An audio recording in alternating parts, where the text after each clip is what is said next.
PDIP secara biologis kesannya pro-Cina dan anti-Amerika karena ada sejarah yang mengatakan Pak Karno dieksekusi dalam tanda petik oleh CIA. Kesannya miring ke Cina lebih karena tidak suka Amerika karena dendam sejarah. Apakah begitu aslinya? Ya tidak juga. Ini layak untuk dipelajari lebih jauh. Karena itu saya menyempatkan mempelajarinya dengan beberapa buku yang saya baca. Setelah saya perdalam akar masalahnya, saya bermaksud memberikan pandangan lain, sesuatu sudut pandang yang baru. Setelah membaca beberapa buku sejarah berbasis studi lapangan beberapa bulan terakhir ini, saya mencari fakta untuk memahami apa yang terjadi di Indonesia sejak tahun 1960 hingga akhir tahun 1969. Sepanjang tahun 60-an tersebut, sejarah Indonesia itu benar-benar pelajaran kelas dunia. Masa itu ada Kennedy, CIA, Soviet, Peking, Soekarno, Marilyn Monroe, PKI, Soeharto, wanita di sekeliling Soekarno, serta petinggi PKI di sekitar istana. Serta banyak lagi drama di tahun 60-an tersebut menarik sekali. 3 buku saya habiskan dalam waktu 2 bulan kemarin.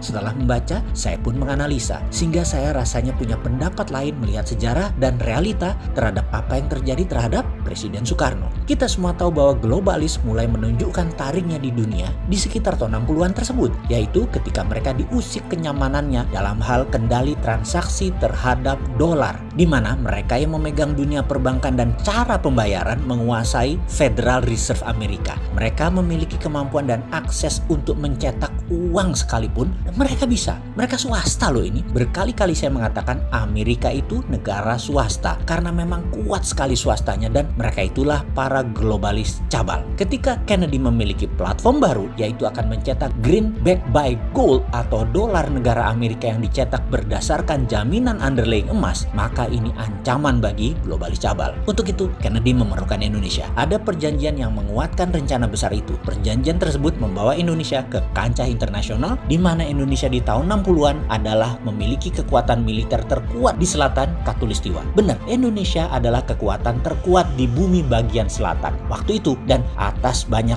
bidang termasuk ekonomi, yaitu rupiah. Pak Karno ada di tengah rencana besar dunia akan menerbitkan dolar versi negara dalam tanda petik Amerika, di mana ketika Amerika akan mencetak uang, mereka memerlukan jaminan underlying emas. Untuk itu Kennedy meminta jaminan emas Indonesia sebagai salah satu bagian dari underlying dolar terbit, yaitu dolar baru versi Kennedy. Perjanjian di Jenewa yang bernama Grand Hilton Memorial Agreement yang ditandatangani oleh Presiden Kennedy dan Presiden Soekarno menjadi salah satu tonggak besar sejarah dunia. Tetapi globalis cabal yang terancam kendalinya punya skenario lain. Kennedy ditembak di Dallas. Mobil kenegaraan yang tidak pernah jalan pelan saat itu jalan di bawah 20 mile per jam yang seharusnya tidak boleh, dan 3 arah peluru menerjang Kennedy bersamaan. Meninggal di tempat beliau saat itu. Inilah konspirasi panjang yang belum pernah jelas terungkap hingga saat ini. Di belahan bumi lain, Pak Karno baru turun dari pesawat di Bandara Kemayoran kala mendengar berita kematian Kennedy. Pak Karno terkejutnya bukan main, shock. Karena apa? Karena hal ini membuyarkan skenario kerjasama Indonesia, Amerika atas terbitnya dolar berbasis emas atas nama negara Amerika atau Federal Dollar. Semua akhirnya tinggal sejarah ketika Pak Karno pun oleh globalis cabal dilengsarkan.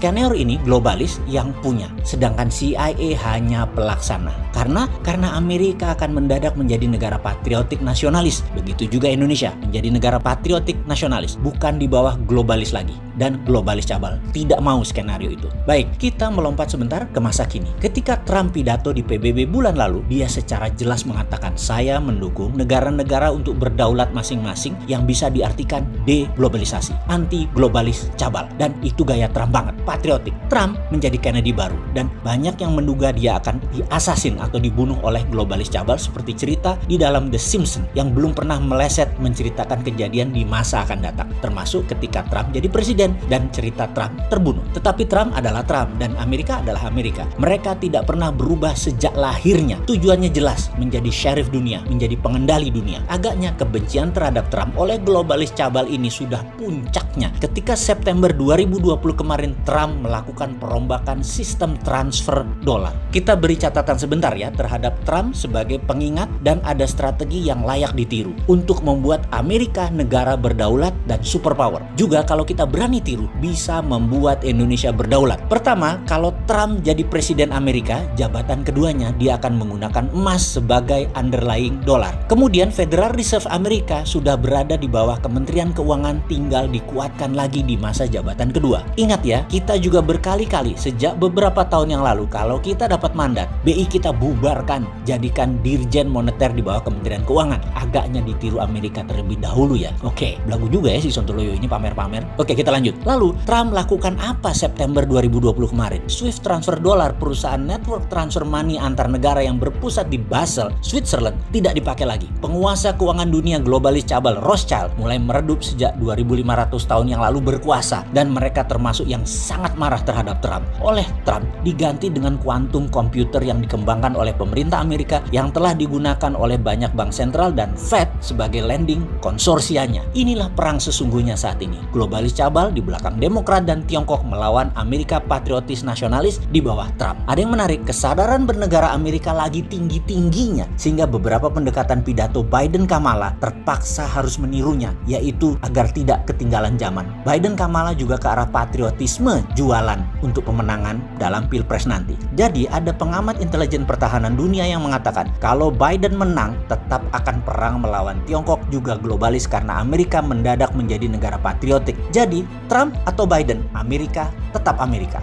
Oke. Sekarang mulai kebayang apa hubungannya dengan Omnibus Law, hubungan kebijakan luar negeri Indonesia, apa hubungannya terhadap COVID dan ekonomi Indonesia dari cerita tersebut. Apa harus dijelaskan lebih rinci lagi? Ini pelajaran sesungguhnya ada yang minat nggak sih? Yang menjabat ada yang ngerti nggak sih beginian?